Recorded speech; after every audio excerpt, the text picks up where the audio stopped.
This show is presented by the 323 Network. You can watch all your favorite 323 friends and shows on the 323 Network YouTube channel, follow us on all social media platforms at 323Reid, and support us as we continue to grow at patreon.com/323Reid. That's 323 REID.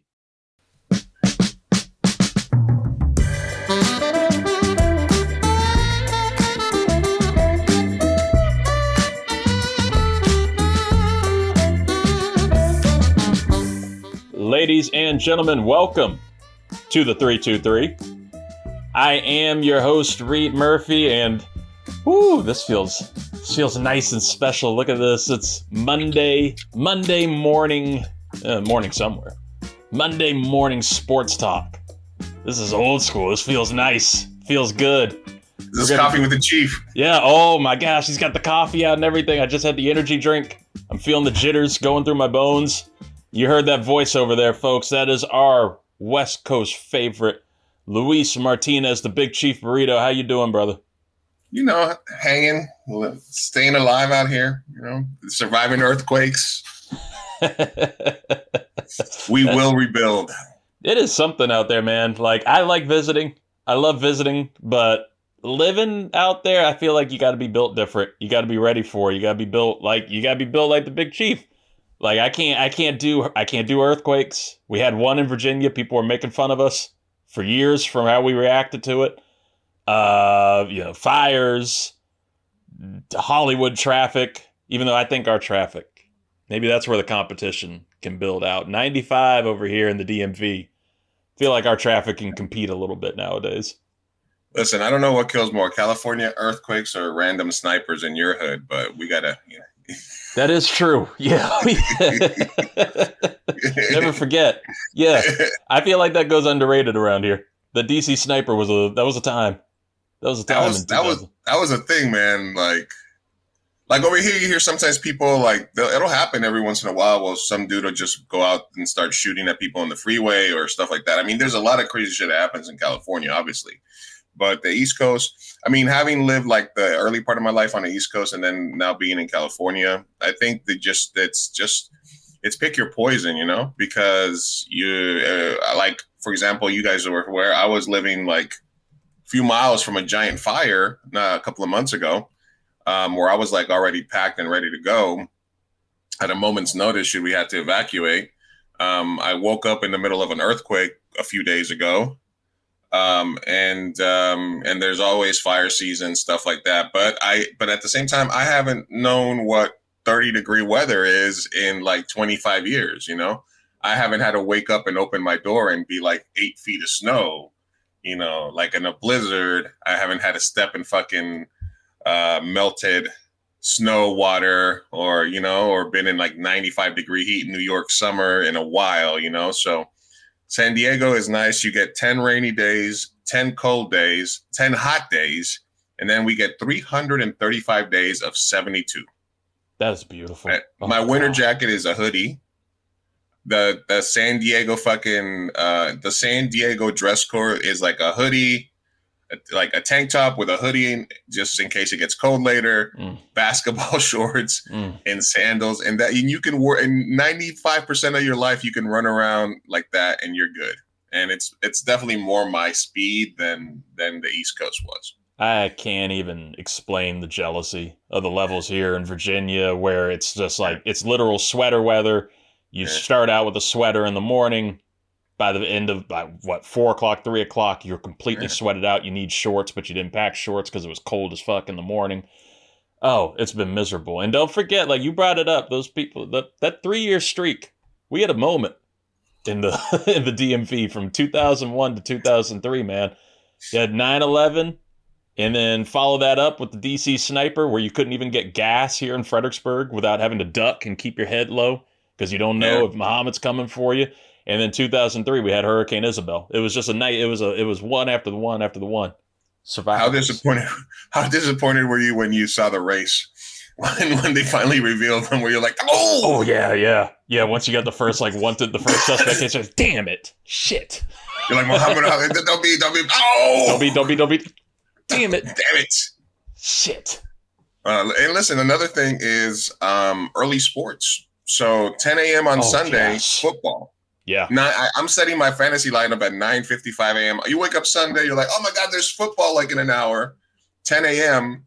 And I used to hate about the East Coast is having to stay up till 1, 2 in the morning to watch a game that started at 8 o'clock. Monday Night Football ends super late on the East Coast. Yeah. Over here on a Monday night at 5 o'clock after work, you can go right to a bar, watch Monday Night Football. 9 o'clock, you're done. You're home. You're already heading home, you know? So early sports. I'm over here at the shop, and it's like 4 o'clock, and it's bored and it's dead. I'm like, oh, I can just find a stream of the Mets game, and I'm sitting here watching the Mets play on the East Coast, 7:30 Queens, and I'm at 4:30 California. I'm just like, I'm watching my Mets. Yeah, you know. Oh, I love afternoon baseball's perfect, and underrated mountain time.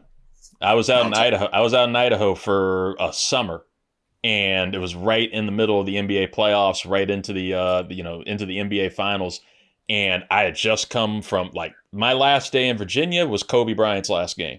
I watched that late at night, took me into the plane trip the next morning, and then I'm watching the playoffs. I was like, whoa. It's like this is on at 5. We're starting at 5 o'clock, 6 o'clock, and we're almost done. And I was going through the finals that whole way. I have the rest of my night free. By the end of the game, I was like, "Oh, this is beautiful." I can never go back. I did go back because it's Idaho, and it's not worth the payoff. The one thing that I do miss a little bit more about New York, the one thing I miss about New York, the museums, the culture, the women, because there's a lot more variety of women in New York than there's in California and San Diego. There's beautiful women in San Diego, obviously.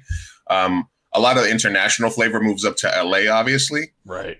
So like the top 3 are New York, Miami, LA, obviously, for the ladies. And in New York, there's so many beautiful women from different parts of the world, just everywhere.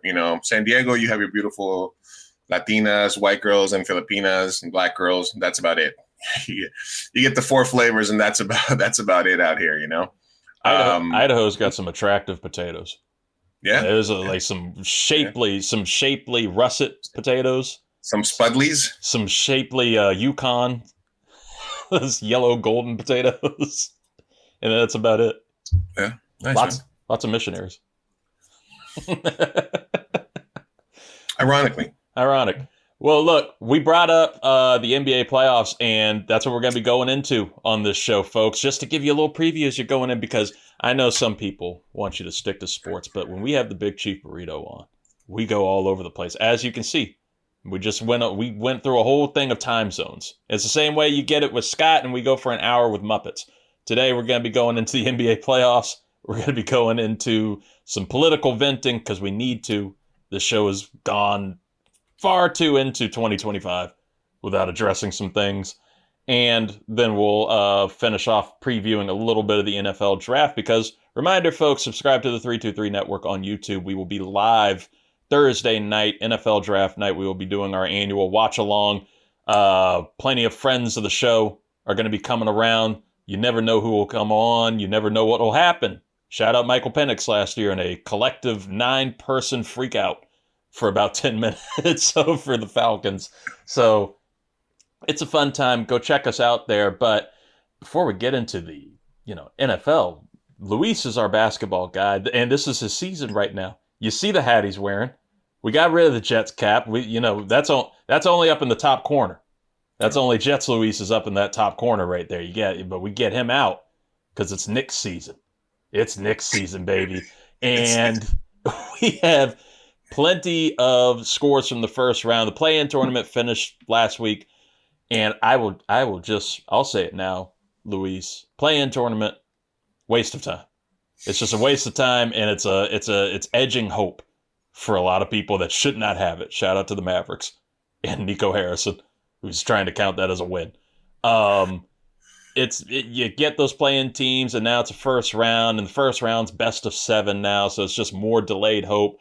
I'm going to ask you... Did we have, like, the play-in moment? What was the dude where he, like, jumped on the table, like, celebrated like it was Game 7? What was that? Oh, yeah. Yeah, where was he? What are we doing? What are we doing? We're so excited to be the 10th seed in here. These 38 and 45 record teams getting all hyped up. Cleveland's watching Miami and Atlanta duke it out to see who's going to lose to them in 4 or 5. it's just delayed hope, and then you have those teams that are like, well, if we lose, don't forget we have like a 2% chance of all of a sudden getting a top 4 pick in the lottery, so we can't lose no matter what. It was like, no, you're just going to delay your season a little bit, finish on Friday, and then wind up with like pick 11 in the draft. Are you scared at all that Cooper Flagg not declaring yet is like, you think he might be trying to do like an Elway or an Eli, like because he loves Boston? Like, what if he's less like, what if we've never had that in the NBA where somebody's been like, I won't go play there? My God, but, Cooper Flagg. He's like saying I mean, that NIL money changes a lot of shit, Let me break some news for you from ESPN. I'm looking at it right now. Duke star Cooper Flagg has officially declared for the 2025 NBA draft. All right. Welcome to DC. Welcome to Utah. DC. Or Utah and fuck off. But welcome to DC. Alex Starr. Oh my gosh. I want him in DC, but like I've also talked myself into now. I'm like, okay, this is a good front-loaded draft. If we just wind up in the top 3, top 4, I'll be happy. I'll be very happy if it's number 1 and you win the lottery. The good thing is your franchise doesn't have a history of making incorrect decisions. Listen, how does it feel to have your franchise be solely responsible for like Kevin for Butler not being able to land in Phoenix? You gave you gave out a contract so erroneous, so bad, with a no trade clause for a player in Washington, D.C., so huge and bad. It's like the albatross of albatrosses, where this player is doing like 12 points a game off the bench, and he's like, why would I leave Phoenix? Right. It's incredible what the Wizards have been and what the Wizards have done as the ultimate shit stirrers of the NBA, where we hand out these awful contracts and somehow we're not the ones taking the punishment for it later on. We're giving them away. I don't know why Phoenix took Beal like that. I don't know why they took him in. He has the no trade clause. He's like, fuck it. Why would I leave? Why should I leave? I'll just be right here. Why should I go try to win a championship? Well, I mean, what? I mean, actually, no, he wasn't going to a team, but I'm saying no. But he spent all these years in DC. He trained for this. This season in Phoenix, he was ready. He was like, this feels like something home. About being in Washington that like trains you. That just makes you just like appreciate just having a job. It's my job. I don't care. Oh, I don't get paid any extra for the playoffs. Okay, unless we get playoff shares, and I can go on vacation early. And I already made $50 million this year. What the fuck else is there? We do the same with Wall. John Wall tears his Achilles and then like re-tears it. I think trying to get a pizza or something, and like we still managed to trade him. We get like a fun year out of Russell Westbrook for it. And Russell Westbrook was like a DC star for a second, even though we didn't do shit. But it was still fun because we got rid of a terrible contract. Then we did it again with Beal, and shit, we'll do it again. We got rid of Kuzma. This season, he wound up having one of the worst playoff performances in the history of the league. 0.0. It's insane. And we're just having fun.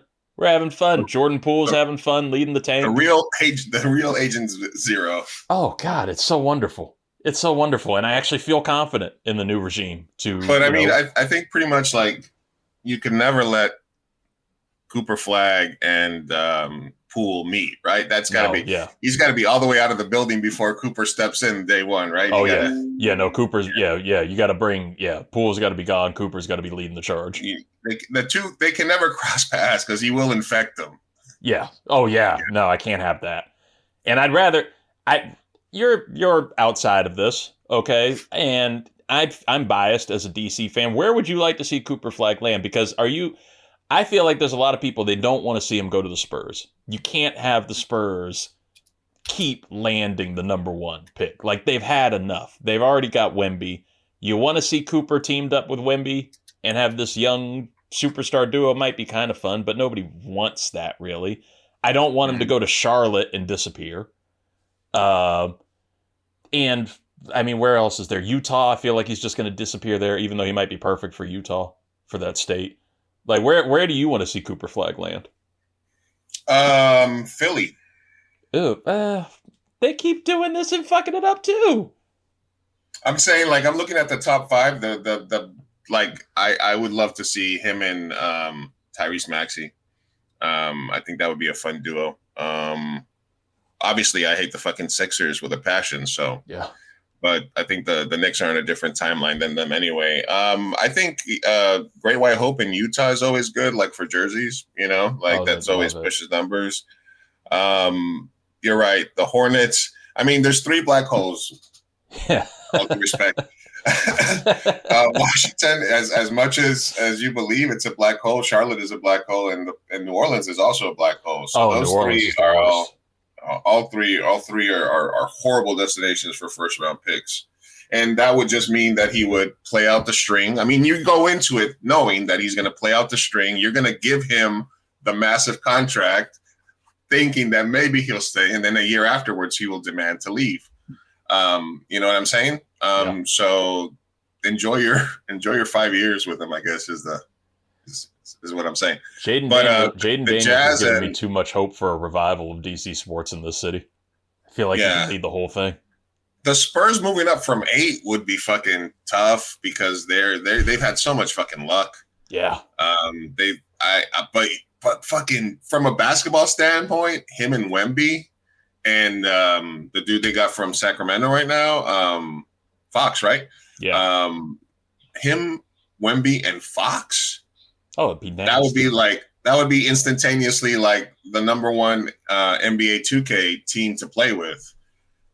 Because fuck, you know. So I as much as I fucking hate the fact that Tim Duncan and all the fucking luck and all the number 1 picks and shit like that, and just like, oh, here's another franchise starter.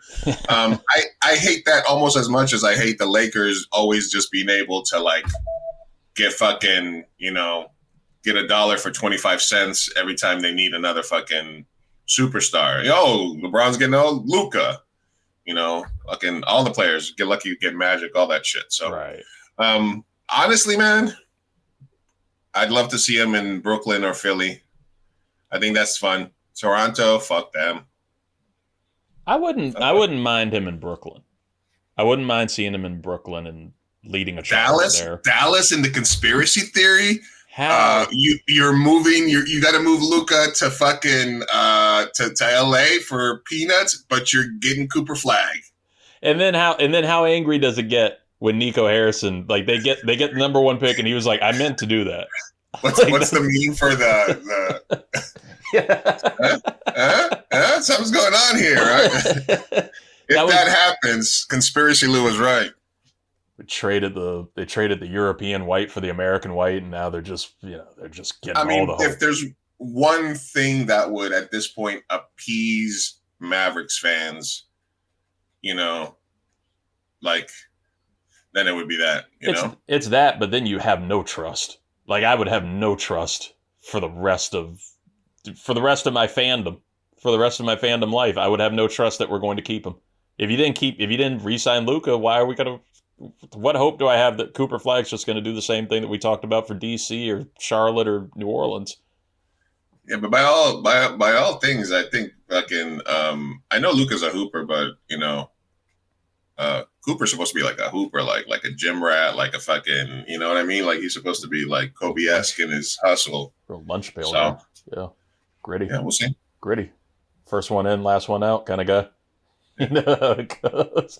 I mean, I won't be mad no matter what. If the Wizards wind up if the Wizards wind up in the top 3, I mean, you got Dylan Harper, Ace Bailey, VJ Edgecombe. Like it's a good draft. It's a good draft. It's a good top 5 draft, I would say. I will say, full disclosure, other than knowing Cooper Flagg's name and that he plays at Duke, and I have no idea of anybody else that played college basketball this year. Trust me, I had to learn. I'm talking myself. Those names you said to me, I was like, oh wow, those are guys. If we're up here, we're talking ourselves into it. We're getting ready. I didn't know him a week ago. You start looking up YouTube highlight videos, I've been all over in high school, and you're like, oh, look at this! This kid's got some game. I was like, he might be better than Cooper. I'll convince myself by that night. Well, look, the fan teams, fan stages of grief is real.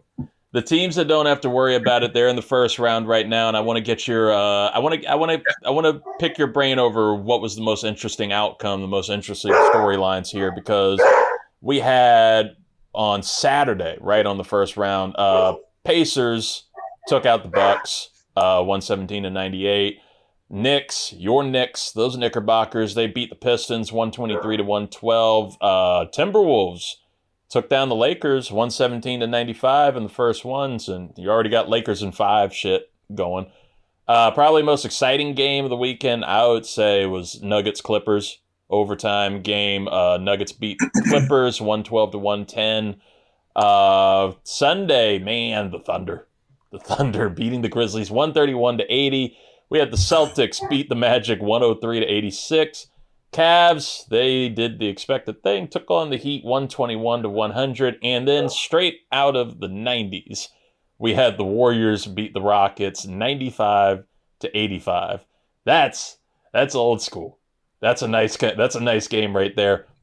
What was most interesting to you? Because through me, I had the Warriors Rockets. I expected the Warriors to win the first game, maybe the first 2 games, and the Rockets, being a young team and a young core, maybe catching on. But that was a bad showing.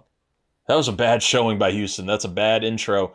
And, Nuggets, Clippers should be a fun series. Jokic making a case, I think, for already, potentially the best center in NBA history already. And I think he's making a case. I think the loaf of bread monster's making a case there. I mean, seeing him fight Jeff Van Gundy was fun too. For the dad bods, what's going on here? Yeah, we got a rep. And then curious about the Lakers. I'm curious about it because these Lakers fans are trying to convince everybody that they can do it and that this isn't going to be a thing. But that the Wolves they finally have some experience. You want that with these young teams. It's a rite of passage in the NBA playoffs that young teams need to lose first and go through it. The Wolves had more experience last year than most of these young cores. I'm curious if they can actually finish and follow through, but I'm also curious who in either conference is going to actually make a case to beat these number ones in the Thunder and to beat the Celtics in the East. So what did you take away from the first part of first round weekend? All right, so if I was a Laker fan, I would be more concerned if we had lost like 97-95 than 117-95, right? I think clearly not ready, but I think with Luka and LeBron, I think maybe they were just like, we're gonna just like go into it, but we're not like gonna just kill ourselves for game 1 victory because if it's 7 games specifically, just to kind of get to see what Minnesota was doing. Minnesota was struggling early in the year to kind of get that combination of Julius with Ant and getting DiVincenzo. They were all hurt at different times, and I think the Timberwolves are going to go as far as Ant takes them. And he might, we were like, for a while, we're like, whoa, is he him last year? And then he fell off again, against Dallas and everything. And he's in the playoffs now. So if he's locked in, that's a scary series for the Lakers. At the same time, I think the Lakers will make adjustments based on that. And Julius Randle is, and as a Knicks fan who was like rooting for him while at the same time always kind of, it's like that friend of yours that you're constantly having to make excuses for, like, his antics on the court, like how, there was a love-hate relationship with the fans, even though he puts up numbers. His game sort of does translate to the playoffs because, if you got to get just to a slow and grind end of game possession, he can get a shot off, he'll fucking stutter step for like 17 seconds, boom, boom, he'll do that or he'll pull back. I do like Luka and LeBron in the playoffs, but it's just basically Luka and LeBron versus to see if Ant can sort of, if he's going to be him and if he's going to like take that next step, then they need to beat the Lakers. The storyline needs to be, what are the Lakers new now? Like, oh, it was just a regroup season. Luka came in late. You know what I'm saying? LeBron's fucking gonna come back with a vengeance. They'll make some more moves, get an additional fucking fucking fairy godmother trade the NBA allows. You know what I mean? Mm-hmm. A fucking like friggin' I don't know who the fuck could Jaylen Brown could end up over there. Like I don't know. Like obviously the Lakers and Celtics would never make it to trade, but other than that, the Knicks having to struggle a little bit. They had to go on a run to beat the Pistons. That was a little interesting. The 0.0 from your boy Kuz in that Pacer series. Like I like Indiana, and I'm scared of them as a Knicks, obviously, and I'm fucking pissed because Obi is doing really good out there as well, and that's going to be a scary matchup for the Knicks. Celtics did what they need to do. Cavalier did what they need to do. Did the Thunder putting up 131? Is that like oh, you guys keep saying we're young, but we're not, like is if Shea wins the MVP versus if Jokic wins the MVP, maybe that motivates him. Like we had the best team, best record, and you guys are still kind of like counting us out. The young team narrative, that's probably the team that everybody says is a young team, but they're ready to make the next step. So, it's and then the old man Warriors just sitting in, fucking Jimmy Buckets, just like, we don't need to do flashy. We're going to fucking grind it out 95-85.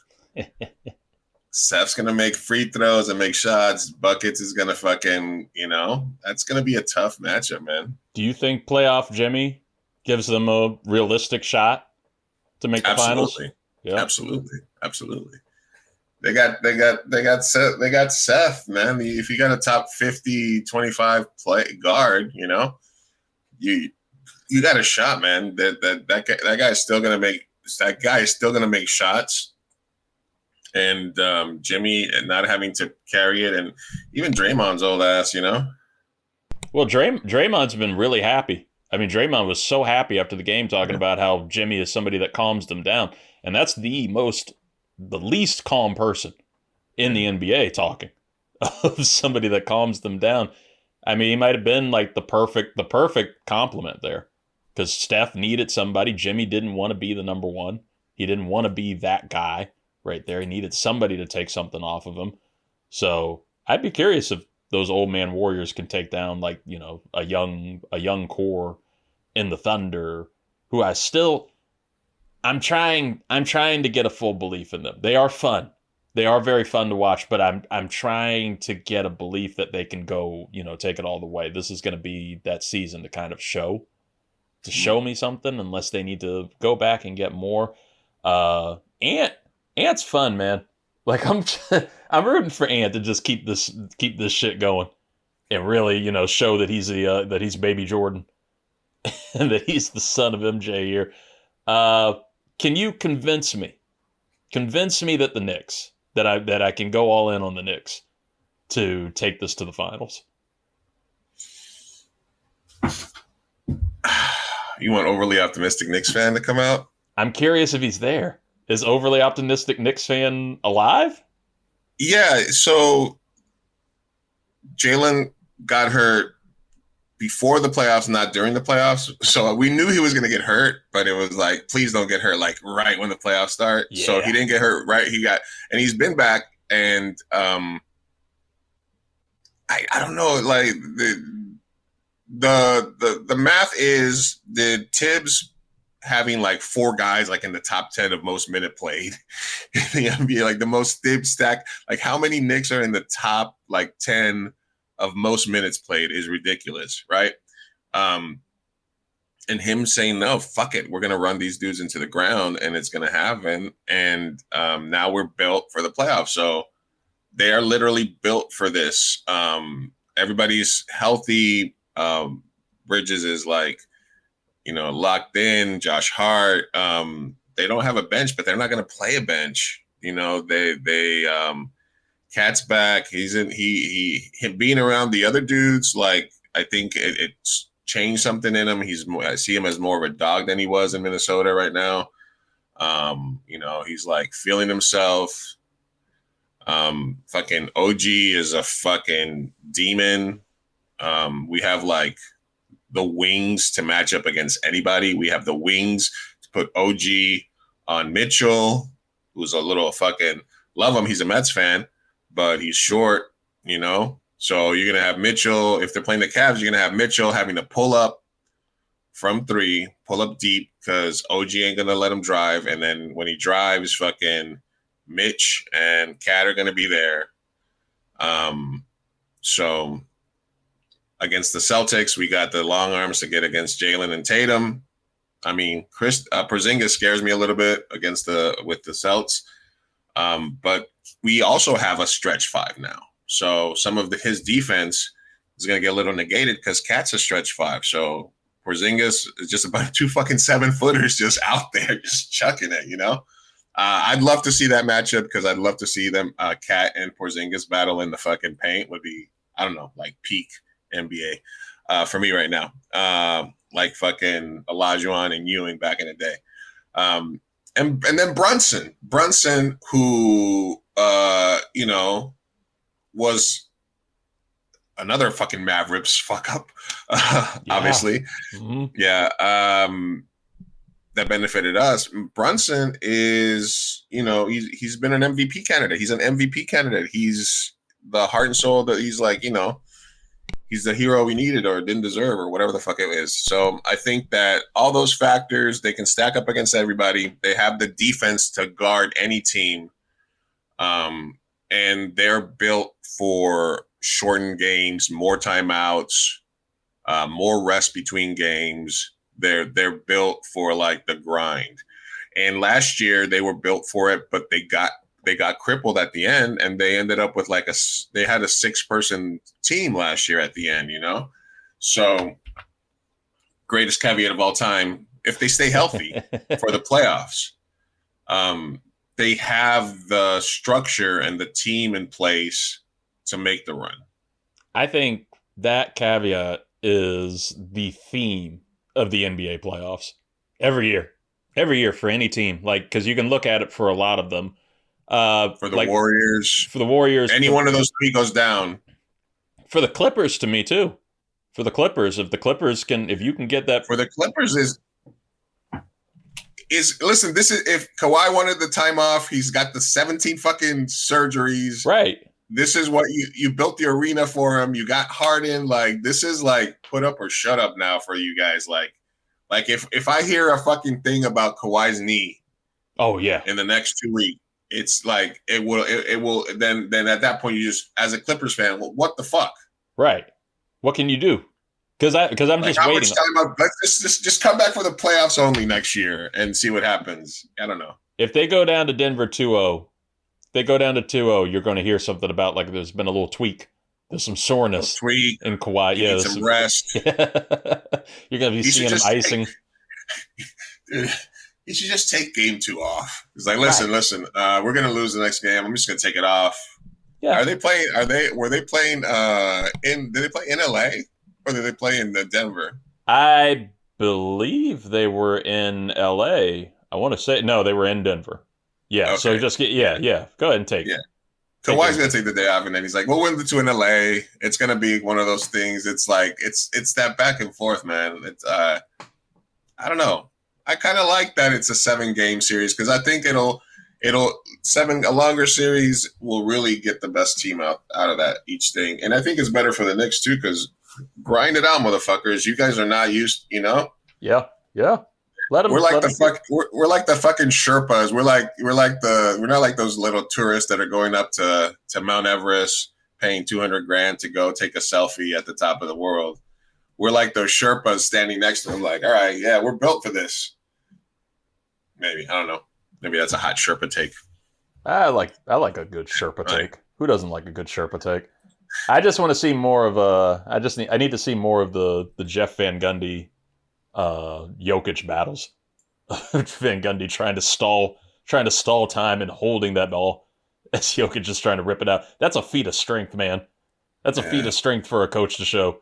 that I am not giving this ball up to this giant loaf of bread who's trying to rip it out of my arms. That's up there with him when he was holding on to Alonzo Mourning's leg and wouldn't go up there.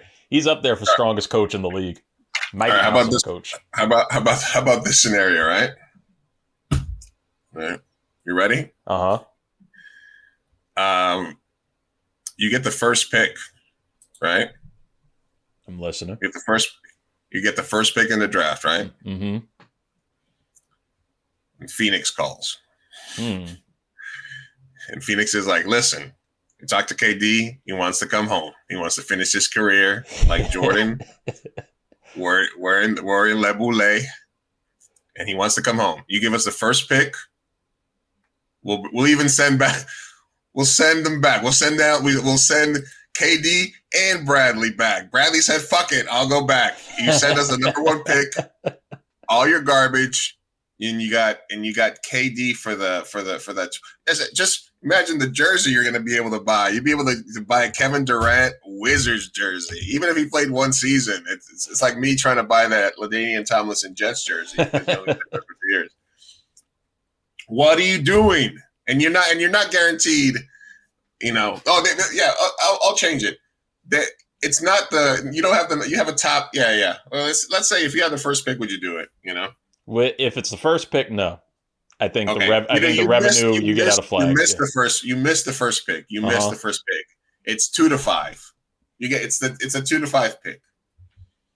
If it's 2 or 3, I'm saying no. If it's 4, I'd say yes. Just fuck it. So for the just fourth, yeah. 1, 2, 3, you're taking the best player available, even though you have no idea who they play for. Even at 3, low key. I'm considering 3. it. That's more. what I was going to say. The over under should be like 3. Yeah, 3 is the over under. 4, I'm saying yes. Yeah. Send KD home. All right. Well, because why not? At this point, why not? I don't have any interest. I don't care who. I don't care at that point. I don't care. So just give me Durant. You get to go watch KD buy the jersey, like as a fan. What the fuck? And then I also get to be right, because that was one of the first things I said on this show, was that we will never see Kevin Durant until he's too old to really till it's the end. Like that's when he'll come back. There's been so many times that he's scorned us, and we're like, yeah, come home. What, you saw LeBron do it? LeBron went to Cleveland. It was beautiful. They made him songs and everything. They had Hosier playing in the commercial, and it was awesome. No, I think I've talked about this on the show before, but I mean, you've seen the KD video of him at the Rucker, I think, and he was where he was just like 7 threes in a row, and everybody was like mobbing him and stuff like that. When I saw that video, I said he's got to come to New York when he's a free agent. Mm-hmm. He's got to come to New York. He's got to understand he's a fucking hooper. He's got to come to the Mecca. And then he went to fucking Brooklyn. I know.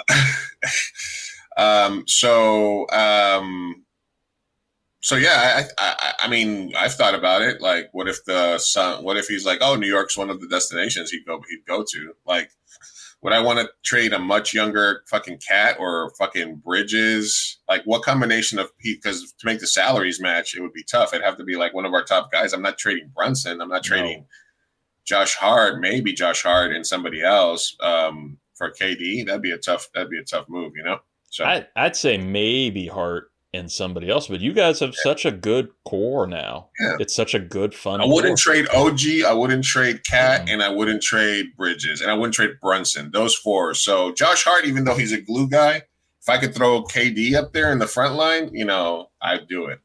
But none of those 4 guys are moving. I'd throw them a shitload of draft picks if they wanted them, but who the fuck cares about draft picks? That's going to be a curious one to see where he goes. I could see still, I think Miami's a low key one that could go. I could see Houston too. Yeah. But send him and Beal. Yeah, send him and Beal to DC. Why not? Fuck it. We'll get those posters will be great up over in the Verizon Center. It'll look I'm back. Dude, like when the Knicks signed Kemba Walker. Yeah. And they did this whole production like I'm coming home, like I'm coming up, and then Thibs started playing in like 46 minutes right away, and then his knees went right away, and it was like, brrr. I'm just down for the whole thing. Just sign John Wall. I don't know, he's somewhere. Just bring Wall back too, and then put Gil in the announcers booth. Gil doing this podcast live from the game, just podcasting while they're playing. What problems could there be? No problem. Yeah. Bring Chris Paul back for 5 more minutes. Stuff. Yeah, that was a fun time. I like. You guys are the Jets of the NBA. I know, unfortunately. Well, look, we're talking about DC. Let's make a nice transition here to another part of DC. The even more fun. There's been plenty of misery in DC.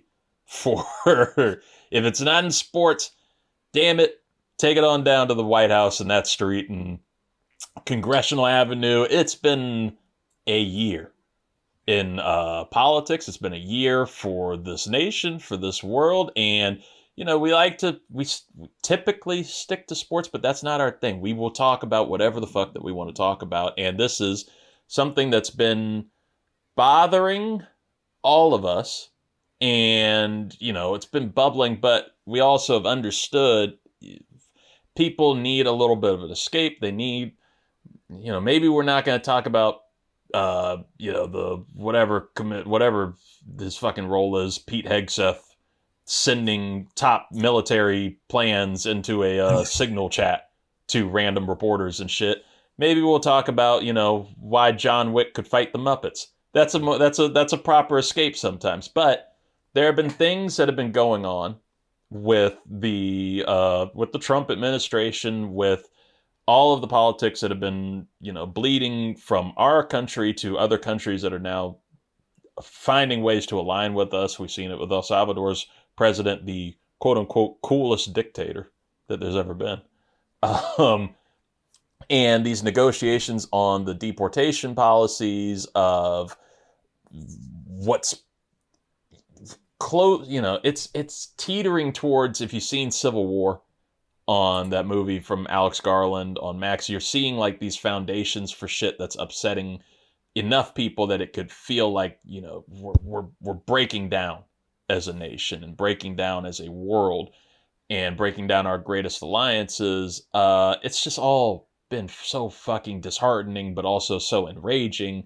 The tariff shit has just been, everybody's been trying to figure out tariffs. They've been trying to figure out stocks. Everybody's been trying to figure out what the fuck is going on or going to happen. Luis, you've been one of our best political venters, one of our best ranting minds. What has been going through your mind so far in 2025, and how have you been able to stay sane through all of this? You gave one of our best lead-ins to the election, talking about Pendeos for Trump.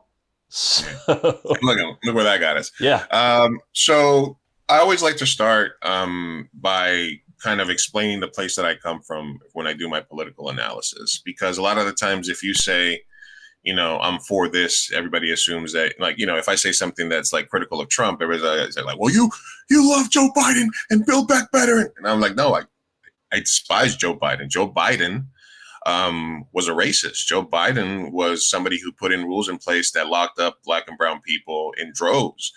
Joe Biden was against gay marriage for several years until it became politically expedient and good for him to become pro-gay rights.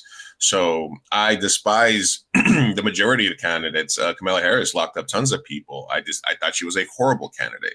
Tim Walz, not so much. So I'm not a Democrat. I am a progressive leftist socialist. I believe in, democratic socialism.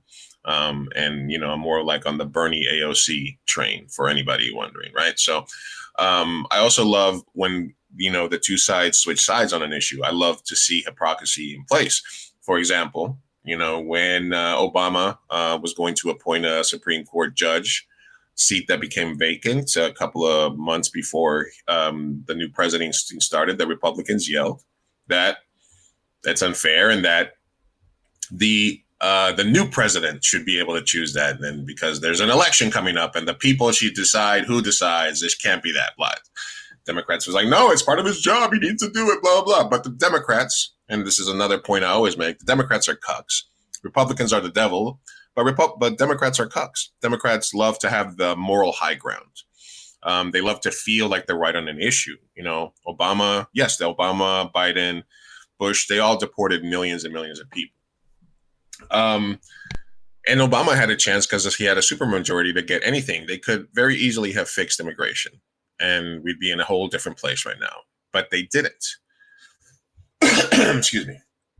So, all that is to say, when the Republicans were in office and Trump had the same situation, which was to appoint a new person, and the Democrats are like, no, wait for an election. The Republicans are like, nope, part of his job. Let's do it. Boom, boom, boom. Let's get it through. So that gives you the perfect difference between Democrats and Republicans. Democrats feeling like, oh, we will be the party of civility and blah, blah, blah. Yes, we will wait till after the Republicans. The Republicans are like, no, fuck you. We're in power. We're doing it. This is what we want to do. This is what we actually want to accomplish. So we're going to do it. We're not going to be like the Democrats that just talk about it, keep the moral high ground, raise money. It's the old trolley problem. They could very easily fix the problem. But if they fix the problem, they would not be able to run on being the party that fixes the problem. So that's where I'm coming from a political. How does that apply to today? We've once again switched sides on an issue because you have all I heard from the Republicans, the right wing part of the political sphere is free speech. Comedy's back. Free speech, where I'm a free speech absolutionist, free speech of a ball. I love that because in high school, I wrote a paper about defending free speech and defending the people's right to use racist language, racist symbols. I believe in free speech, but I don't believe in zero consequences for free speech. That's kind of where I'm at. And all I hear about is free speech absolutionism. Comedy's back. If you've been fired because of your political views, we'll defend you, right? All this shit. We're a nation of laws. You guys have heard that one before, right? We're a nation of laws. Yeah, this and that. You can't just do this. We're a nation of laws, right? All of a sudden, those two things are being bombarded with attempts to turn them from, a constitutional system of checks and balances into just fascism. So why should you care about due process being eroded? Why should you care about free speech now being silenced, right? Because when you have people that are critical of specifically Israel in this case, which is the case of, Mahmoud Khalil, who was, arrested, Columbia University, black bag, sent thousands of miles away from his family. Allegedly because he was here because you have to be a complete fucking idiot to just look at a demonstration, see somebody who's part of the demonstration, see somebody who's playing the role of mediator between university and protesters. Look at his ethnicity and say, oh, he's here on a student visa. Let's just fucking get rid of him. Right? Then when they approach them, then when they try to tame them, they're like, no, he's actually not on a student visa, which is easily revocable. He's got green card status. He's been through the process. He did things the right way. We're a nation of laws. He does things the right way. Oh, but we're also able to do that. Why? How are you able to take away somebody's green card after they've already gone through the process? Well, and this is the key word, after 9/11, he's a terrorist. So he said something mean about the country that's fighting these guys. So so he's terrorist adjacent, I guess. And then you black bag him, you take him to another state, you hold him indefinitely. You don't give them, So due process. So the people that are pro First Amendment, pro free speech, pro due process are now okay with the erosion of due process. Why should why should I care? Why should other people care if it doesn't affect them directly? Well, because again, this is where we get into the thing that they also love to say, which is if you can't allow gay marriage, because that's a slippery slope. You give these people too many rights, it's a slippery slope. It's a slippery slope, blah, blah, blah, right? Well, we're on the slippery slope, right? And, we're escaping fucking P. Diddy with fucking a can of KY jelly chasing after us because we're slipping and sliding. So why should you care that they're eroding due process? Why should you care that a guy with a tattoo of a weed leaf, a smiley face, a cross, and a skull got photoshopped to say MS-13, even though there's zero evidence that those, so M for marijuana, S for smiley face. So they were so this guy was wearing a Chicago Bulls jersey and being brown. That was his crime. He was brown and he was wearing a Chicago Bulls jersey. Gang member. When they do intake, they take pictures of all your tattoos, right? If he would have had MS-13 tattoos, they would have been on the intake form, the report, right? Yeah. That wasn't the reason that they said. They said he was a gang member because he was from El Salvador, and he wore a Bulls jersey. So again, we have all worn our team's jersey in an area. I've worn a Mets jersey in San Diego. You know, when you're traveling, sometimes you take your team's jersey on you know what I mean? Yeah. We've all been there. I've been to the Padres game I've been to a Chargers game in a Jets jersey. I did almost get stabbed. So why should you care? It's because it's a test of our due process. It's a test of the erosion of the checks and balances. We need to arrest radical judges, right? You're hearing that right now. We need to arrest radical judges. The judiciary checks and balances is the only thing that's keeping us from entirely being a different type of country, right? Congress is too afraid to say anything, except for the senator that went down to El Salvador. And then AOC and Bernie were doing the rallies, right? Everybody else is some guy, this guy gave a 36-hour speech. Okay. Where did that get us?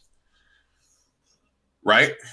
Why should you care? So if they can take somebody wearing a Chicago Bulls jersey and take them off the street, say that the marijuana actually is not marijuana, it's for MS-13, and put them in, and then immediately then they're dissolving due process.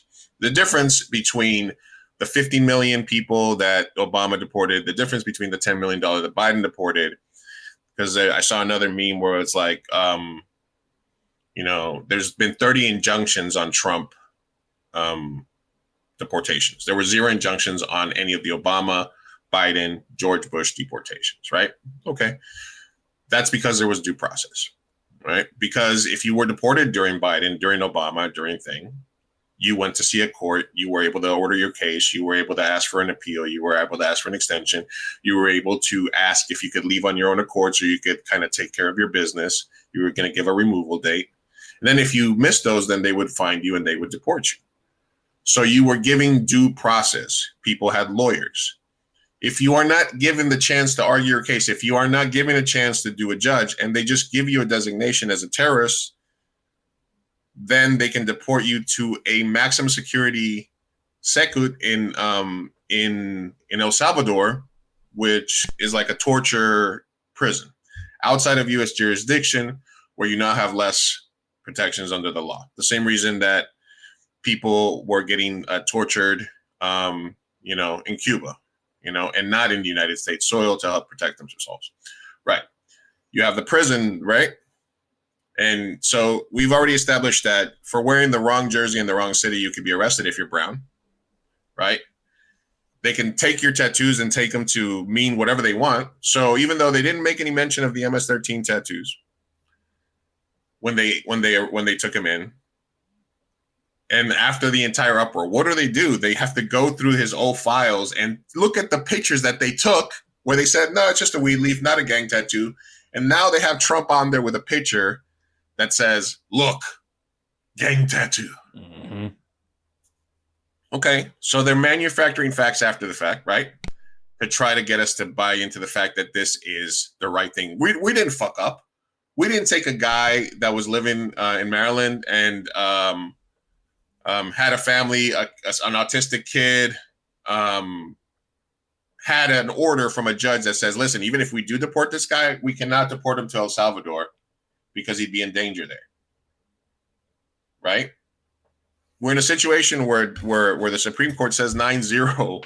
You guys need to facilitate this. And they're like, and Stephen Miller, the actual fucking demon that he is, gets on and says 9-0. We won. We actually won the case. It's 09.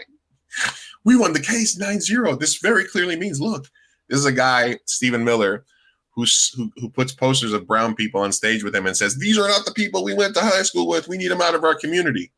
Stephen Miller, who thinks he's Joseph Goebbels. Stephen Miller, who's a literal fucking demon. Fuck Stephen Miller, I guess, is my side point on that one. But this guy gets sent to El Salvador. We got Khalil that gets sent to a prison in Louisiana, thousands of miles from his fiance. This guy's got an American-born child, and he's got a U.S. citizen wife. He was wearing a Bulls jersey in Maryland and not in Chicago. Like, if I could have arrested the people wearing Bulls jerseys in New York in the 90s, I'd be cool with that. But just because why were you a Jordan fan if you were in New York with the Knicks and Ewing? He's going through enough. Yeah, it's going through enough. So when I see people in San Diego with Boston jerseys, should I say something? So this is eroding. So the next step after this is. So if they can get away with getting rid of the illegals, undocumented is the phrase we should be using. If they're able to get rid of the quote unquote illegals, and we don't fight back, then, and then we see them freaking about the radical leftist judges now, right? Radical leftist judges. That is because once we eliminate the decisions, they thought, well, we have the Supreme Court. Like, we bought the Supreme Court, we got a Supreme Court majority, right? But there's still a lot of judges with tenure that get stuff done. And we have a judicial branch as a check and a fucking balance. It's part of the Constitution that they also love to brag about. But now the checks and balances are not working in their favor, and they're getting these injunctions. So if they can successfully convince us that the judges need to go, either through passing laws or through, what's the phrase, stochastic terrorism, where you do the thing and then somebody else does it for you. So if they can get to that point, then there's literally zero things stopping them from making up facts about you, taking one little thing about you and turning it into something else. I mean, I have a weed leaf tattoo somewhere. I mean, I tattoo weed leaves, crosses, and skulls on people every single day of my life. So, why should you care about this if you have tattoos? Because they could take any tattoo you have, say it's bad, deny your due process, and next thing you know, you'll have a black bag over your head and you'll be thousands away from your family without any access to lawyers. No due process, right? If we take the next step where they say, well, the homegirls are next, right? That's what he said to the fucking dictator. Yeah, we got to do the homegirls. There's a lot of bad hombres, right? Let's say best case scenario. Let's say people digest this. They're okay with getting people who are undocumented out and sending them to fucking torture prisons, sending them to states where they totally couldn't go. Then they say, listen, all right, we got the crime is down. We got this, but now our prisons, we need to get the really, really bad ones out of our prisons and send them down there. Right. So again, they're going to feed you this bullshit. So if you would have asked anybody leading up to the election, like, talking about hundreds of thousands, immigrant killers, open borders, they're killing people, they're raping people, they're committing all the crime, right? There was, and then you would think that the number of crimes committed by illegal aliens, undocumented migrants, or whatever the fuck you want to call them, would be thousands, right? Thousands of people getting murdered in the streets, right? There were, I believe, 35 convictions for murder committed by people that were undocumented in the United States last year, out of thousands of murders in the US, right? Now, they're going to say, well, that's 30 too many, right? What about this person? There's people do horrible things all over the place. Mm-hmm. Right. But every time, a white kid, shoots up a school, I don't say every white kid needs to be under surveillance. You know what I mean? Like, or every time, like 31 is that's a busy weekend in New York or Chicago or DC or New Orleans. There's probably been 31 murders in the US since we started talking today. Correct. Right. So it's not that those 31 murder, and that includes vehicular, like auto accidents. It's not like those 31, it's not like those aren't lives that were lost. It's not that those aren't families grieving, but for you to then take one of those families when you're talking about a guy who you manipulated information about, right? Who a Supreme Court has told you need to bring him back, and you'd refuse to take that step backwards, because taking that step backwards means that you're not going against you're going against your script. You're not, your whole thing is, I'm infallible. I have a mandate to do this. Everybody wants me to do this thing where I get rid of these people. So I can't admit that it's wrong. I'm going to change my mind and say, oh, we knew he had a green card, but we can take that away too. Yeah, look at these tattoos. We looked at them now and they're very clearly gang affiliated, right? So they can do that. And if they can do that to somebody like that, the next step that they've already told you about is to do that to people that are in prison. That's step 2, right? Who do you think the people that they're gonna choose? Do you think that there's gonna be a lot of white people getting sent to El Salvador, or do you think they're gonna take the like shot callers, and like the people in the black and brown people in the supermaxes, and say, no, these are the worst they're the worst. They're the Bloods and Crips and this and that. We need to get rid of them. The top guys have to go. Right. So now they've allowed you to pick and choose, take U.S. citizens out of the country. Right. Now, if the courts, if they get away with getting rid of the courts, if something happens or they try to get rid of radical judges, right? Or if they try to weaken the judiciary branch through Congress, which they have in the bag, right? All of these things will continue to lead us down that path where we are, in fact, in a dictatorship. So why should you care if you're black? Because eventually they're going to come for black people, right? Just how you guys are a buffer for us on the racism scale, we are a buffer for you on the erosion of rights scale, right? Why should you care if you're LGBT or if you're like gay MAGA? Why should you care? Because they're coming after marriage equality as well, right? They're doing this. They're doing the whole thing. They're doing what they said they were going to do. And the difference between Republicans and Democrats is, like I said, Democrats are cucks. They feel that they just need to hold on to the moral high ground and do this and that, and that's it. While Republicans just do what the fucking they say they're going to do. We're in power, right? Another example is Biden when, he would try to do immigration reform, and then they're like, no, the parliamentarian says you can't do that. When you know what you can do to a parliamentarian? You can fucking fire them and get another person in that says, yeah, you can do that. But no, because they feel that they have to be. And it could be just conspiracy theory. It could be just that they don't really want to fix anything. They the reason that both sides are okay with not fixing immigration is because it allows for the exploitation of labor in the U.S. And a lot of these countries, and a lot of what's happening, and a lot of what drives the economy is the exploitation of migrant labor. Just like those big giant raids, sometimes who calls in those raids on those fucking pig farms and shit like that? The company themselves. Yeah. Right? Because what happens is they get an exploited workforce that's there for years, and they're being exploited, and they're making money for the company. And one of them was like, hey, listen, I know we're undocumented, but can you guys improve their working conditions? Can you guys maybe give us a little bit more money? Can we get more of this? And they're like, oh, ICE. And then they wipe out the workforce. It goes on the news. They're doing enforcement. And guess what happens a fucking week later? They are immediately replaced with another wave of different workers that haven't been exploited, that are just now starting to get exploited. And then they can make money off of those, right? So, like I said, and then you're like, Lou, why do you care? You're in California. You're a tattoo artist.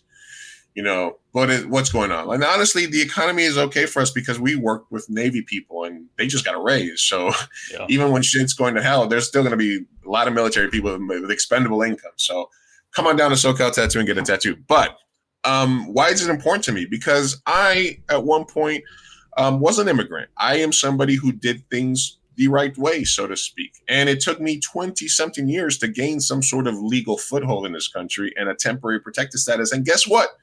Even in that status, because all Obama could do was DACA, right? Even in this status, at any second,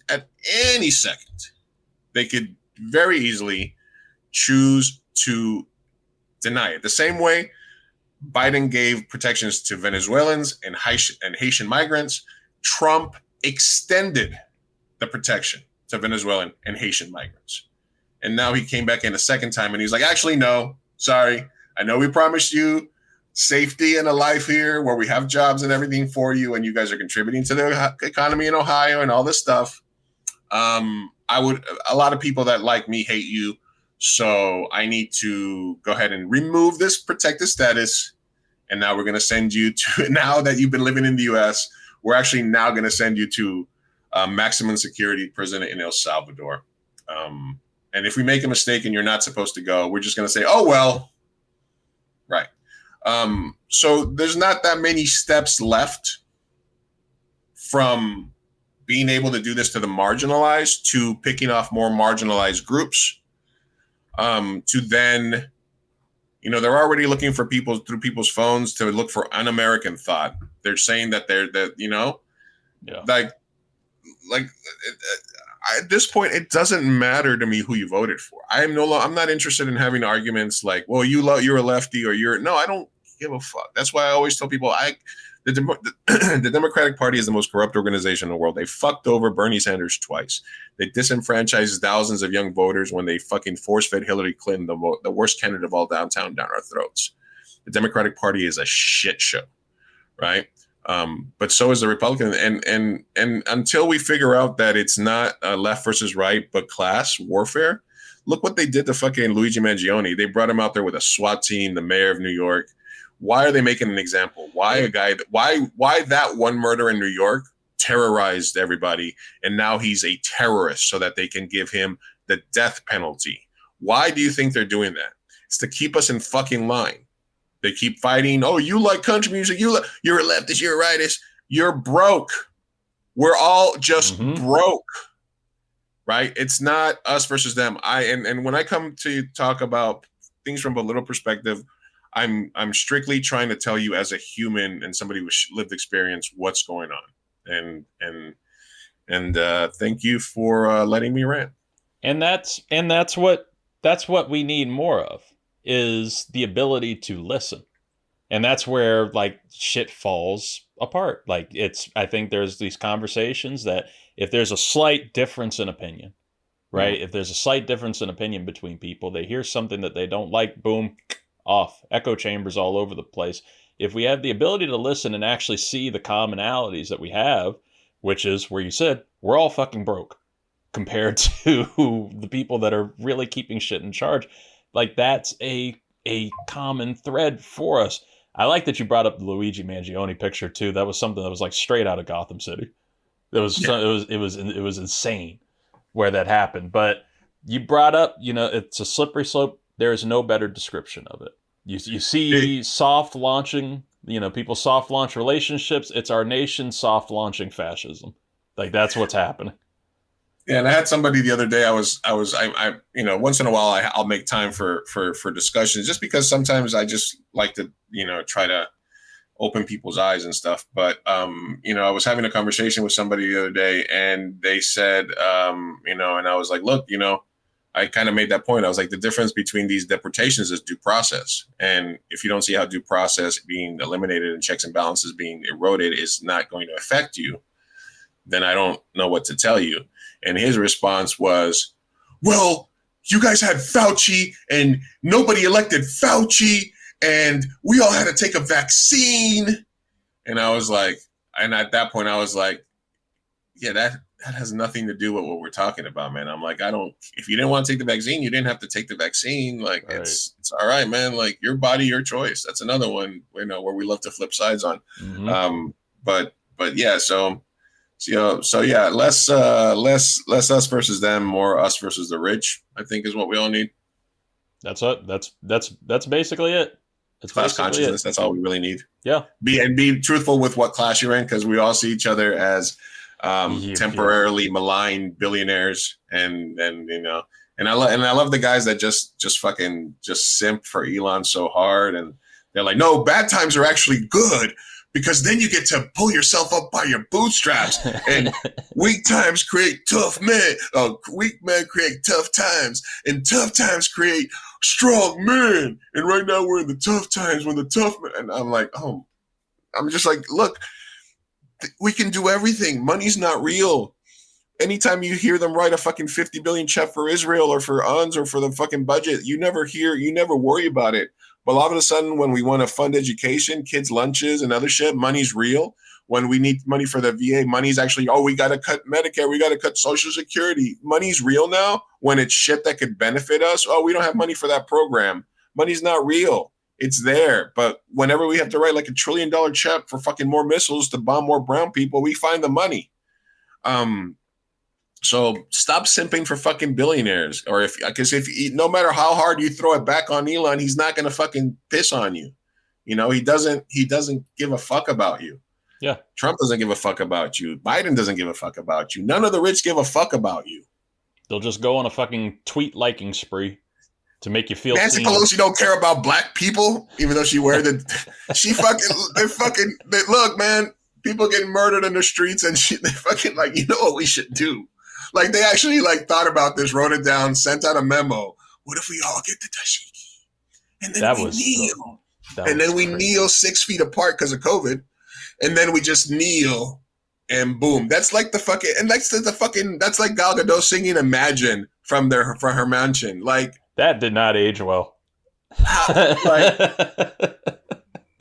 It's you know what I mean? Like, I'm pro humanity. I'm pro let's just make shit better. Like, that helped me grow as a person, and this is gonna, and then blah, blah, blah, and we're gonna have to look. And as a leftist socialist Democrat, I think, just to close this out for you, because I know you don't want me to lie, tariffs, when done correctly, to support existing manufacturing infrastructure. So if we were going to do specific tariffs to help our farmers, different industries, those are good because they keep union jobs in the U.S., all that good stuff. But just saying tariffs and saying, well, we have a trade deficit with you. You guys are a poor country, and you're sending us whatever fucking thing your little poor country can scrape out of the ground. But we just realized you're not buying our F-150s. You're not buying our diseased chickens. Oh, we're vegetarians, sir. No, you got to buy our diseased chickens. You got to buy our diseased beef, and you got to buy our big ass cars. And they're like, no, we don't need any of that. We don't. Our roads are really small, so we can't have like the fucking dualies on the back. They're like, you got to buy the cars, or you got to buy guns, one or the other. You need us, because that's what a reciprocal tariff is we import things for you. You don't import things from us. That creates a deficit. It's the fucking dumbest way in the world to think about how you should charge people. Just because there's an island that exports fucking olive oil, but that's all they have, and they don't need the shit we have, that's going to create a deficit.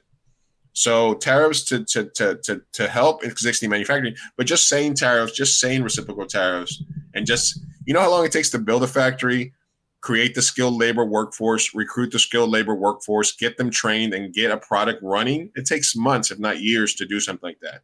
So saying we're gonna do 1,000% tariff on chips from China because we're gonna start making them right here, and everybody's like, so when are we gonna start making the? Are we gonna retrofit this factory so that we can make chips?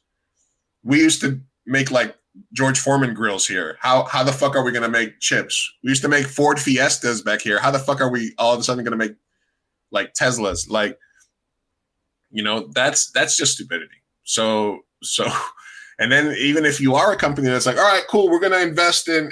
we're okay.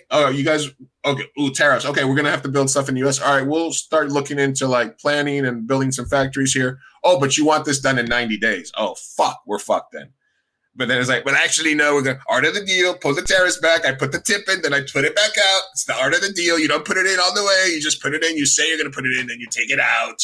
It drives them crazy. They love the tariffs, and then all of a sudden, the tariffs are off again. And anyway, on goes this fucking hellscape that we're in. I hear you. I really do. But I don't think you understand how many millions of dollars we spent on the Imagine Dragons soundtrack for those Chevy Silverado commercials. We have to make it back. They're the best songs. Some of the best I've heard. They've told me. I truly believe it. You got to imagine the dragons. I love it when he looked at... I've never seen dragons more imagined. These are the most imagined dragons you've seen. Fuck, when he saw the Tesla and he was like, it's all computer. Yeah, I love it. It's all computer. Look, it's all computer. You throw a rock right at it, just a small crack. That's it. Yeah. Oh, folks, yes, we got it. Look, I could not have had a better rant for it. You said it all.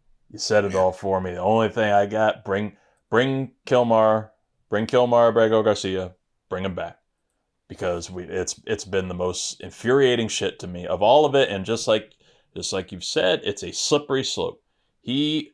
What's happening right there with Garcia is it's the soft launch into seeing if this is okay, seeing if it's just going to disappear, if the outrage is just going to fade away, through the news cycle when things appear, when, whatever the fuck starts capturing your algorithms, if it's the Pope dying, if it's The Last of Us, whatever the fuck is going on, whatever the draft hits and shit, are people just going to slowly forget about what happened to this dude who is locked away unfairly without, he's an administrative error, as they said right at the start.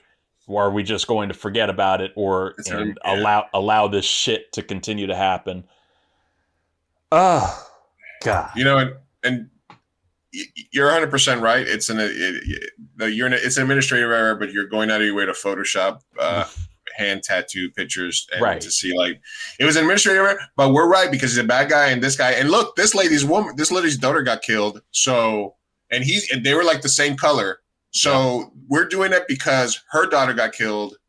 I know you guys are saying this, that this guy is not a bad guy, but there's a bunch of guys that look just like him that are bad guys. We made a mistake, but he's already there. So what if we just you guys cool if we just leave him there? Because we don't want him here anyway. And he's already over there. And the Supreme Court said we had to, but we're going to ignore the court and see if you guys let us get away with ignoring the court. And if you guys start letting us get away with ignoring the court, then we're just going to ignore whatever court decision we don't like. And that's not checks and balances. That's not due process. And it doesn't matter what the fuck you think about what soy boys or fucking MAGA guys do or think. It doesn't matter. It is a universal truth that erosion of due process, erosion of checks and balances is bad for everyone. And it's hitting the manosphere too, because Joe Rogan already was talking about it. Yeah, there's Joe Rogan is starting to talk about wait, what? What? You know what I mean? So there is the backlash will start eventually. This shit is going to start physically affecting more of the people that voted for Trump. It's already affecting them, as you can see at the town halls, and as you can see, it's already affecting people. So this will unravel faster than you think. And, let's hope we don't have to, you know what I mean? So either we're going to slip on slide down to fascism, or we're going to rise up as a people. You heard him. Soy Boy has also been one of the wildest names over a while. Dude, I remember I think Dan Levitard once said on his show, somebody called him a soy boy, and he was like, soy boy. He's like, you're soy boy. He's like, I am boy. I am boy. Dude, so San Diego has a soccer team right now? And so the thing with the Mexican crowds for soccer games is that they like to do the homophobic F chant when the kicker like kicks the ball off, right? They're like, boom, right? And that's the whole thing that FIFA was gonna like stop the matches and stuff, and they had this whole campaign about like, oh no, not here, we don't do that. We're like everybody's welcome, which is it wasn't really like a homophobic thing. It was just a funny thing to yell at somebody when they're kicking the ball. Yeah. And now the Mexicans were like, fine, we'll stop doing it. So the first home game for the San Diego fucking team, and they immediately start doing it every single time, to the point where like right away they're like, what? And they immediately were like, no, wait a minute, we didn't think you guys were gonna do it. I'm like, in San Diego, it's mostly Mexicans that are going to go watch soccer games. Like, dude, of course they were gonna do it. So we were talking about it on the pod the other day, and my friend Jordan was there, and they're like, what if we just like, we need to we're like, you can't just call somebody the F slur anymore, like on the fucking soccer pitch. I was like, what if we were like, oh, fancy boy, like something like fancy lad. Fancy, just call somebody a fancy lad, a fancy boy. Better. Well, look, you made the transition there, because this is how you have to do it in sports media. This is how you have to do it in all of this. It's a sports sandwich. They want you to stick to sports. It's a sports sandwich. So we kicked it off with the NBA. We got our politics in there. We have to finish strong. The NFL draft is this week. You're the overly optimistic Knicks fan, but this is the season of hope for football fans. And let's just throw him in there just so it's fair. There he is. The overly optimistic Jets fan. It's his time. This is all of our times to be optimistic and to be hopeful. So we will be doing, again, our draft show, our watch along live on Thursday night during it. But what are you looking forward to with the draft? What are you looking forward to with the Jets? You don't have to worry about Aaron Rodgers anymore. He made that official last week that shit, he was bad, poor communication, poor run, bad people, Aaron Glenn and that new GM. Bad. Don't like them.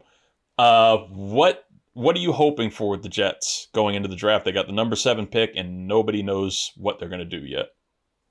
Yeah, I'm still sort of checked out on the Jets. Like, I'm peripherally, like, I'm not consuming any Jets content like I was before.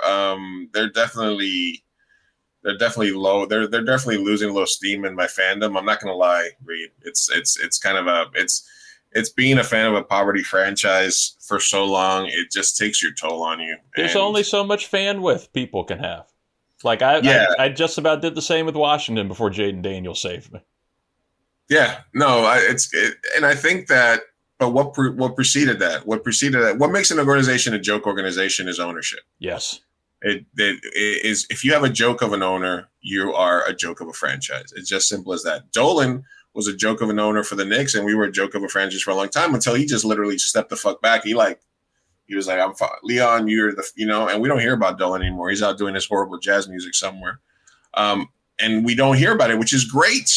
But Woody Johnson, and the fact that he's such a Trump guy too doesn't help, man.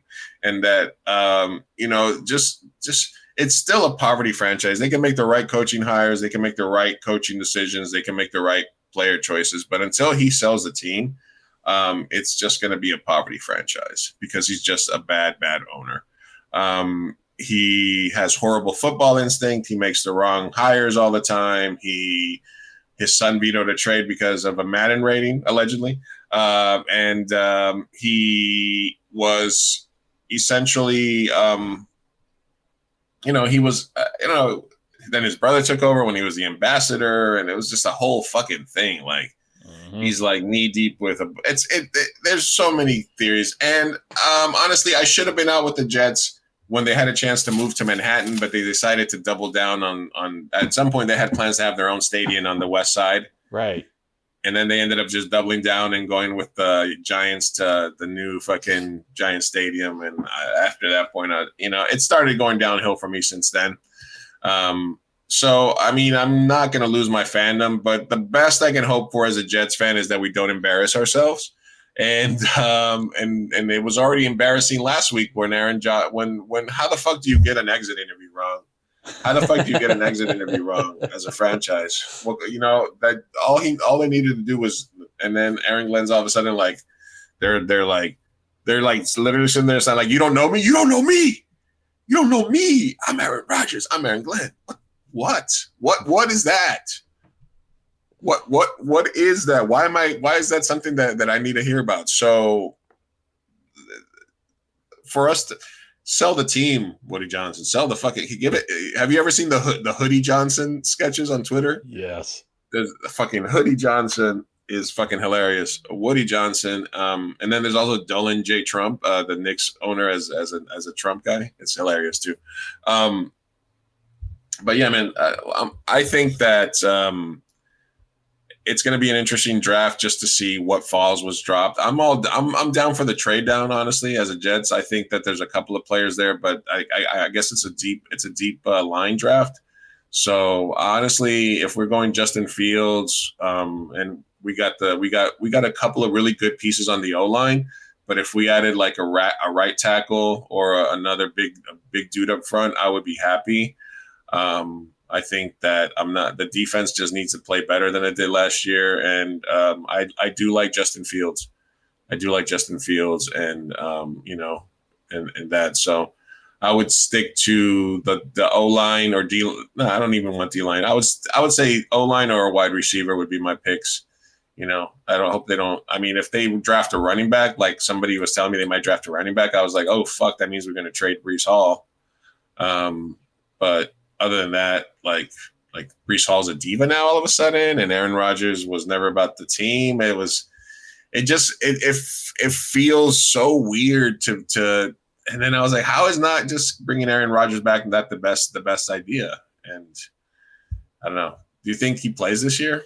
I'm starting to lose a little bit of steam in that the closer it gets to the draft. Like I would think the Steelers are really the only spot for him, and they would like to know by Thursday night. They'd like to know where he's going to be at.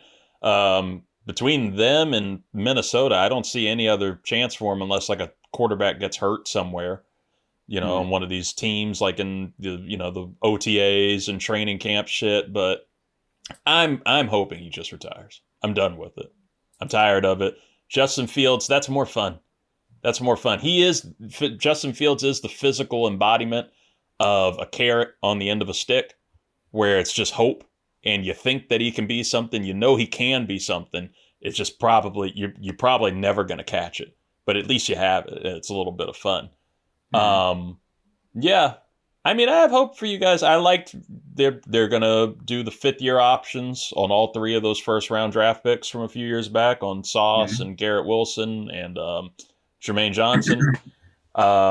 So there's some hope there. I think College Shame Day's latest mock draft has you guys taking the second best offensive tackle in the draft, Armand Melnew, something. Yeah, I've seen that. I've seen that. I've seen a generic white defensive tackle guy going too. So yeah. So and I like a trade down option for you guys too. It's just nice that there aren't leaks right now, and you had the botched exit interview with Aaron Rodgers, but maybe you can just chalk that up to Aaron Rodgers.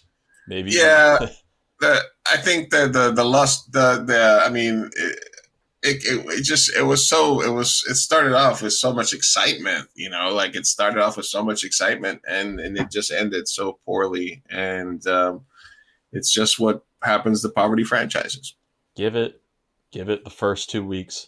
Watch it. What's the guy that wants to buy the Jets? He's the like motivational guy, the guy that does the trading cards. Gary. Oh yeah. Yeah. He went. Gary V. He's a Jets fan. Buy the team, Gary V. Buy the team. It's time. Even if he doesn't trade in all your Pokemon cards and buy the team. You guys start 2-0. Justin Fields throws for 400 yards in both games, 100 yards rushing too on there. All of a sudden, we're back. We're back. We're flying that flag. We're grabbing jerseys. We're throwing hats on. We're 400 yards in. Look at that. That hat's back. I can't do it now. Can't do it. But if it happens, it's there. No. Yeah, you can't do it because then week 3 happens and all of a sudden it's like Justin Fields threw for like 4 interceptions against like the Dolphins. Yeah. No, you don't need it. You don't need it. Look, folks, that's your sports sandwich right there. Sports sandwich with a side of political outrage. You get that here on the 323 network, especially when the Big Chief Burrito shows up. But you can see him anytime you want. Find him, 2 a.m. Burrito. Follow him at Big Chief Burrito on all the social media. Luis, what do you got going on your side of things? My co-host for Mi Gente Show is taking a little break because she's doing a movie. So I'm doing Mi Gente Show with some co-hosts for the next few months, but we're still doing interviews, news and culture from a Latino perspective. Mi Gente Show, it's by Latinos, but it's for everyone. You can find us anywhere you get your podcast, and you can find me stabbing and tattooing people at SoCal Tattoo in San Diego. So if you're in the West Coast and you want to get some ink, bring it on down to SoCal Tattoo. It's my shop, and that's where I'm at. You heard it there. You heard it there. We thank you for being here, folks. Once again, check us all out. You never know who you're going to see. Are you going to see pre-birthday Luis on draft night? You never know. Anybody could show up. You see this guy, the Mandalorian, might be around? Yeah, I heard. You heard. You never know. 323 Network on YouTube. Subscribe to us there. If you're watching us right now, just hit the button. You're right there. So just do it. Just do the thing. You can follow us there. Follow us at 323 Reid on all social media at 323 REID or 323 College Shame Day if you want to keep up with all this pre-draft analysis and breakdown. Folks, it has been fun. We are going to talk to you very, very, very soon. Again, live Thursday night at 8 p.m. Watch the draft with us. Watch me and Scott trade food in vaguely racist ways. You'll see it. It's going to be a fun time, just as it always is. In the meantime, folks, stay safe. And stay outraged. Keep up with things. We will talk to you later.